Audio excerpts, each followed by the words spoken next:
শ্রী শ্রী কৃষ্ণের গন্ধর্ব মতে অনুষ্ঠিত জুলুন যাত্রা হল পৌরাণিক কাহিনী, যা বিশেষত গন্ধর্বদের রীতিনীতি ও কৃষ্ণের লীলার সঙ্গে সম্পর্কিত। এই কাহিনীটি বিভিন্ন লোককথা ও আঞ্চলিক গাথায় পাওয়া যায়। গন্ধর্বরা হলেন স্বর্গীয় সঙ্গীতজ্ঞ ও নৃত্যশিল্পী। তাদের নিজস্ব রীতি ও সংস্কৃতি রয়েছে, যেখানে তারা প্রেম, সঙ্গীত ও নৃত্যকে কেন্দ্র করে বিভিন্ন উৎসব পালন করে।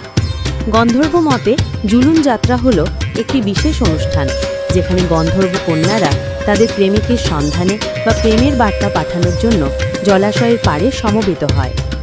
এক রাতে বৃন্দাবনের গোপিনীরা যখন শ্রীকৃষ্ণের সঙ্গে রাসলীলায় মত্ত, তখন হঠাৎ প্রবল বৃষ্টিতে সব ভেসে যায়।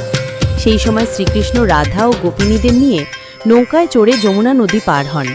এ ছিল এক প্রকার গন্ধর্ব বিবাহের আয়োজন, যেখানে শ্রীকৃষ্ণ রাধার সঙ্গে গন্ধর্ব মতে বিবাহ সম্পন্ন করেন, কোনো বৈদিক মন্ত্র নয়, প্রেম ও আত্মার বন্ধনে আবদ্ধ হয়ে। এই ঘটনা থেকেই জন্ম জুলুন। জুলুন শব্দের অর্থই হল নৌবিহার। আজও এই উৎসবে রাধাকৃষ্ণের বিগ্রহকে সুসজ্জিত নৌকায় বসিয়ে জলাশয়ে ঘোরানো হয়। মৃদু আলোকসজ্জা, গীত ও কীর্তনের মাধ্যমে সম্পন্ন হয় যাত্রা। এই যাত্রা বিশেষভাবে ব্রজভূমি ও নদিয়ার কিছু স্থানে পালিত হয়, যেখানে ভক্তরা বিশ্বাস করেন এটি রাধাকৃষ্ণের এক গুপ্ত লীলার স্মরণ।